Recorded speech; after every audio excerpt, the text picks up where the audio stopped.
I'm Demetri Tsaras, and I'm part of the assembly team at Keeley Electronics. I started at Keeley Electronics in the summer of 2013. I found out about Keeley about 2012 when I really started getting into music, and me and my friend came up to the shop, and Rob was nice enough to give us a tour, and I just found it so fascinating, and I wanted to see if I could work there. So that summer of 2013, I came up to the shop and was looking for an internship. I don't think Rob was looking for help at the time, but he needed a CNC operator. At school that previous year, I had learned G-code to run CNC machines, so when I told Rob that, his eyes kind of lit up, and he was like, okay, I'll give you a call real soon. So that's how I came about working at Keeley. I'm basically in the assembly room with two other guys. They're mostly stuffing the boards into the cases, and then they hand off whatever they finish to me. I put back plates and knobs on, and I give it a quick checking before I send it off to Christina, who cleans it up, packs it up, and then ships it off. What it's like working here, it's a really great atmosphere. It doesn't feel like work because we're all having a bunch of fun. We're doing what we love with music and equipment, and Robert's a super nice boss. He's one of the best bosses to have. He really cares about his staff, and he looks after the staff, and the staff in general is just great personalities, and it's just a bunch of fun working here. So I'm in a band. We're called Shywriter. We just started earlier this year, a few months ago, and we're more of I say alternative rock, kind of in a sense nerd rock, kind of that Weezer vibe.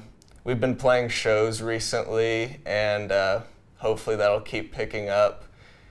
Some of the Keeley pedals that I've used personally on my board is the bassist and the compressor pro. I switch that out depending when I need all those different compression sounds. And I've also used the neutrino on my board, have a little fun envelope filter sound. I've also used some of the drive pedals, and they're really great for bass too, and that's not well known, but they really work great with bass, especially the sci-fuzz. Those things rip on bass. Well, the main inspiration for me getting into music in general was my dad. He's a parish priest at the Greek Orthodox Church here in the city. He was the one that got me into music, just in general. He showed me all the bands that he loved, and he also plays guitar as well, so that's why I picked up the instrument to begin with. He's been a really great teacher for me and someone to look up to. I'm glad he didn't give up on me at the beginning, because I started off on guitar and I wasn't just feeling it that much. So then in school, it was one of those classic situations where you're in 5th grade and you're starting a band, and there's like 4 guitar players, and they're like, we need a bass player, and I was the person to say, okay, I'll do it. And so I asked my dad, is like, can I play bass? And he was like, yeah, we'll give that a shot, and I've stuck with it ever since. So my dad has been a really big inspiration for my music in general. Some of my influences that in the music world, I would definitely say Rush is probably my favorite band. I'm really a prog rock kind of guy, so Yes, King Crimson, the early Genesis stuff, and then some more of the modern stuff. So we got like Porcupine Tree and Dream Theater. Then I also like the heavier kind of progressive sounding bands like Iron Maiden. I've really grown to love Iron Maiden a whole bunch because being classically trained a little bit in orchestra and seeing the different aspects they use in their songs, all the different musical features in it, it was really interesting to me. And then, of course, Steve Harris, he's a monster on bass, and he's one of my heroes. And then more on just the good old-fashioned rock side, Kiss and Weezer, just that plain old just plug in and play rock were big inspirations to me. But I would have to say Rush, Iron Maiden, yes, are my biggest influences. I'm a student at OSU. I'm going to be a sophomore this year, and I'm going into the engineering school, and I'm studying to be an electrical engineer.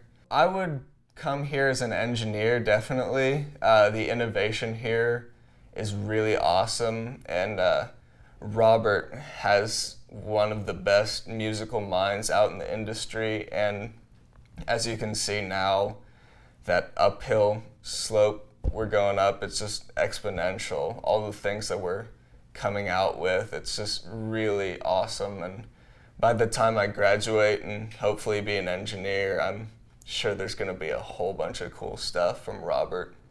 Maybe like even as wild as amplifier division or whatnot, because I can see Robert doing a whole bunch of different fun things like that. Okay, so I've been pretty fortunate with the basses that I've have, and this one I have here in my hand is probably my favorite. It's a 2012 Rickenbacker 4003 bass in this gorgeous midnight blue.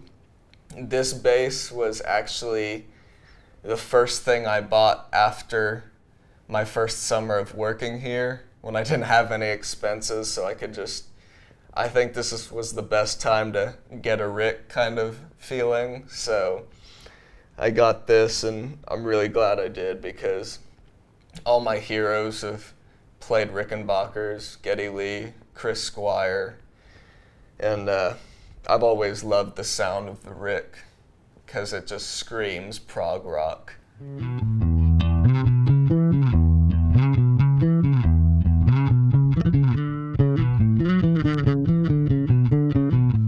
Now, this bass is probably my number 2 bass. This is one of my 2 parts basses that I built. As you can see, it's in a seafoam green finish. Now, the cool thing about this one is all the different parts that I was able to find and put on it. The neck is from the new Steve Harris basses from 2015, the ones that have the white ones with the emblem on them, and then you can see his signature down there.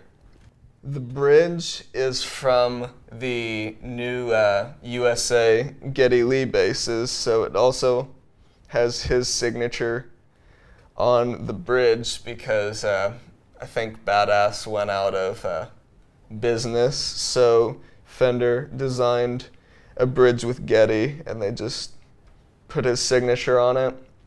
And then the other special part about this is the EMG Geezer Butler pickup, which sounds amazing, sounds like an old P bass, and it's one of many reasons why I love this bass. 3 of my heroes have they have parts from each of their basses, and yeah, it's one of my favorite basses, and I love this bass too.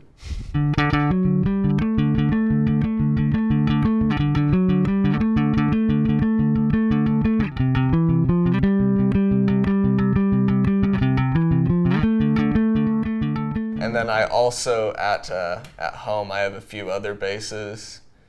One of them being the old signature Geddy Lee model, from the Japanese version. which I think they moved down those models down to Mexico. So I think I got one of the last ones from Japan. I also have an American P bass, the American Standards in Candy Cola Red, and that has flat wounds on it, so it has a really old school kind of vibe. My other parts bass is a jazz bass. It has just the standard active jazz bass EMG pickups in it. I wired it just to have a volume knob, and that was it, just so it's on or off. The neck from that one was actually off of my first bass, which was a Squier Classic Vibe jazz bass, which was a phenomenal bass, and I still have that. And the body of it, I was able to find a jazz bass body in Mercedes blue, which was really pretty, and I was lucky enough to pick that up. My first bass, that Squier Classic Vibe jazz bass, I still have that. It has a fretless neck on it now, and I've modded it a whole bunch, so it has a P bass pickup in it too, and has stickers on it. Just basically what you do with your first instrument you ever get.